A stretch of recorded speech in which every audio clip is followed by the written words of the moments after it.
Now children, here in this video I am going to explain you about the relation between current and drift velocity. So see, for this is a conductor I have taken, and the battery is connected across the two ends of the conductor. Length of the conductor is L. Area of cross section of the conductor is A. So the volume of the conductor is A into L. Inside a conductor we have a free electrons. So small n is the representation of the number density of electron, means number of free electrons per unit volume.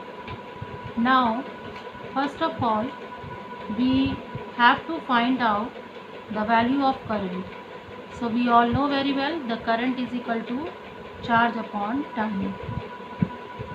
So in this condition, first of all we are going to find out total number of free electron in a conductor. Total number of free electron in conductor, that is small n, number of free electron per unit volume, which is a constant quantity, multiplied by Al.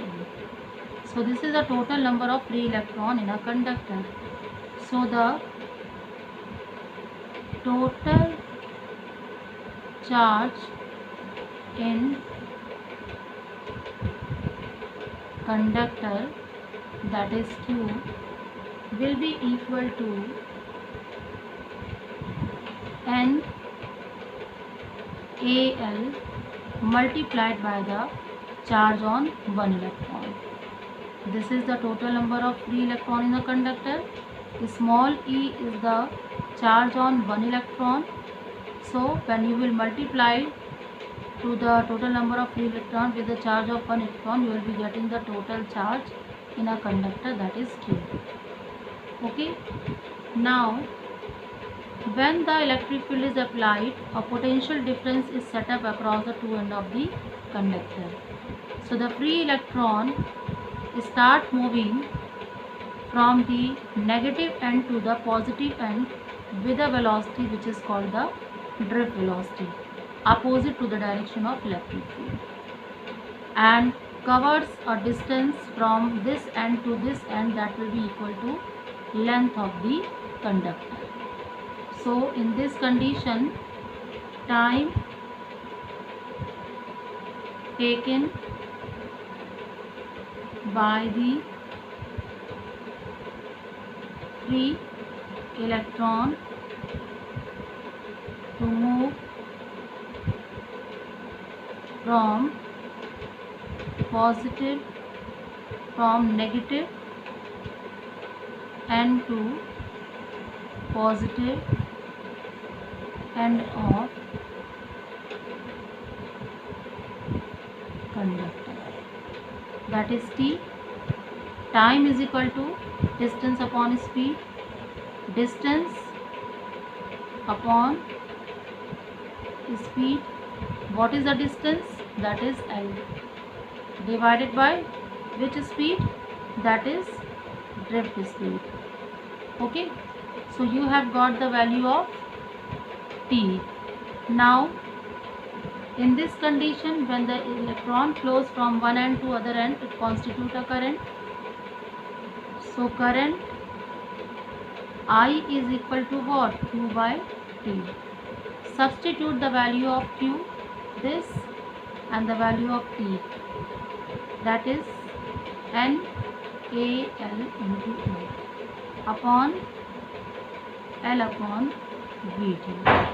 Now the L and L will be cancelled out, so I comes out to be N E A V D. This is the formula of the current in terms of the drift velocity. Okay, so this is the relation between the current and drift velocity. Two more formula we can obtain by putting the value of the drift velocity here also. We know that drift velocity Vd is equal to, that will be equal to small e capital E upon m into tau. I am taking only the magnitude.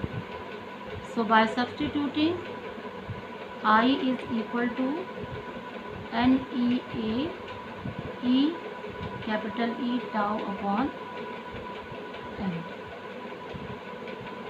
And since we know that E is equal to V by L, so Vd can be written as E capital E tau upon m can be written as small e V tau upon ml by substituting the value of V by L. So in the same manner, the formula of I will become NEA, the value of Vd is this, E V tau upon ml. So I can be written as Ne square A tau upon ml. This is one more formula of current. This is in terms of the relaxation time and number density of electron. This is a formula of current in terms of the electric field, that is I is equal to N E square A capital E tau upon m. Okay, so basically in exam you have to derive the expression up to this.